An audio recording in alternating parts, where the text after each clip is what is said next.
আকাশবাণী কলকাতা সমীক্ষা। শিরোনাম ডুয়ার্সের হাতছানি। লিখেছেন চন্দনা চৌধুরী। ঘরবন্দি মানুষ চাইছেন বেরিয়ে পড়তে, তবু করোনার আশঙ্কায় পিছুটান রয়ে গেছে। আনলক পর্বে এখনও উত্তরবঙ্গে পর্যটন শিল্প ঘুরে দাঁড়াতে পারেনি। জলপাইগুড়ি জেলা এবং উত্তরবঙ্গের ডুয়ার্স থেকে পাহাড় প্রাকৃতিক সৌন্দর্যের ভাণ্ডার বললেও কম বলা হয়।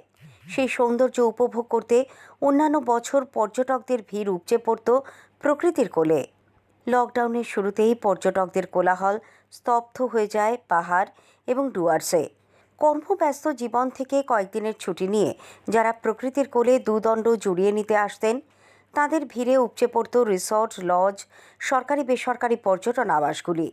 এখন সেই সবই বন্ধ। উত্তরবঙ্গের অর্থনীতি মূলত তিনটি ক্ষেত্রের ওপর নির্ভরশীল: চা, কাঠ এবং পর্যটন। ইংরেজিতে একে বলা হয় 3T। এর মধ্যে চা সংগঠিত শিল্প।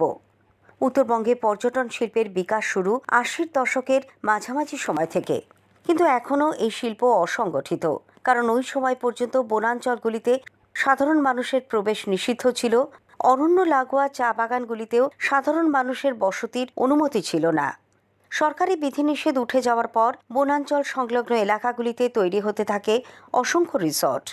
দ্রুত উন্নত হতে থাকে বহুমুখী পর্যটন, যেমন জঙ্গল সাফারি, হাতির পিঠে চড়ে অরণ্য ভ্রমণ, টি ট্যুরিজম, হোমস্টে ইত্যাদি। কিন্তু গত মার্চে কোভিড-19 অতিমারির প্রকোপ এবং লকডাউনের জেরে আচমকাই সব কর্মকাণ্ড স্তব্ধ হয়ে যায়। এতে সবচেয়ে বেশি ক্ষতিগ্রস্ত হয়েছেন একেবারে নিচু তলার মানুষজন। আদিবাসী চা শ্রমিকরাও চরম ক্ষতির মুখে পড়েছেন। বর্ণময় লোকসংস্কৃতির ঐতিহ্য রয়েছে তাদের। ভিন রাজ্যের শহুরে বা বিদেশি পর্যটকদের সঙ্গে সেই সব সংস্কৃতির পরিচিতি ঘটাতে ডাক পড়ত আদিবাসী চা শ্রমিকদের। তাতে কিছু বাড়তি রোজগারও হতো। বর্তমান পরিস্থিতিতে তাঁরাও হতাশ। আনলক পর্বে ডুয়ার্সে পর্যটন শিল্পের সঙ্গে জড়িয়ে থাকা বিভিন্ন স্তরের মানুষ আশার আলো দেখতে শুরু করেন। নতুন সাজে সেজে ওঠে ডুয়ার্সের রিসর্টগুলি। ট্যুর অপারেটরদের সংগঠনের পক্ষ থেকে সরকারের কাছে কিছু প্রস্তাব পাঠানো হয়, কিন্তু বিধি বাম।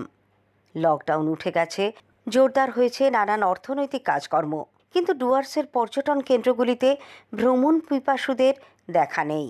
পর্যটকদের স্বাস্থ্য সুরক্ষার সব রকম বন্দোবস্ত করার পরেও তারা যেতে ভরসা পাচ্ছেন না। তার উপর চোখ রাঙাচ্ছে দৈনিক করোনা সংক্রমণে বৃদ্ধি। ফলে পর্যটন শিল্পের সঙ্গে যুক্ত মানুষদের মুখের হাসি মিলিয়ে গেছে। উত্তরবঙ্গমুখী ট্রেন চললেও পুরো দমে নিয়মিত ট্রেন চলাচল শুরু হয়নি এখনো।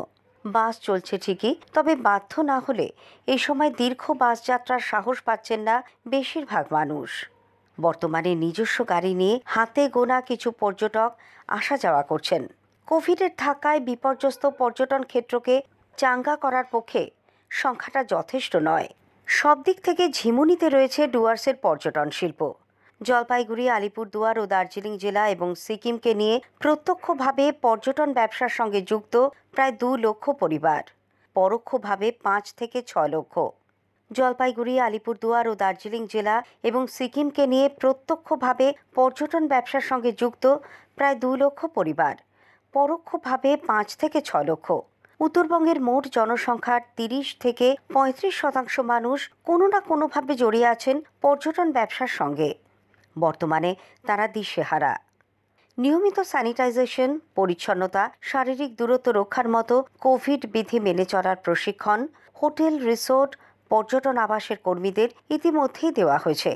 সংক্রমণ কিছুটা নিয়ন্ত্রণে এলে এবং যাতায়াত আরও সুবিধাজনক হলে এই মাস থেকেই স্থানীয় স্তরে ছোট আকারে পর্যটন ব্যবসা শুরু করার আশা করছেন ট্যুর অপারেটররা। মানুষকে ডুয়ার্সের প্রতি আগ্রহী করারও চেষ্টা চলেছে। বিশেষজ্ঞরা বলছেন, কোভিড-19কে সঙ্গে নিয়েই স্বাভাবিক জীবনযাপনে ফিরতে হবে, আর তার প্রস্তুতিও সেই রকমই হওয়া প্রয়োজন। সমীক্ষা শেষ হলো। এটি লিখেছেন চন্দনা চৌধুরী।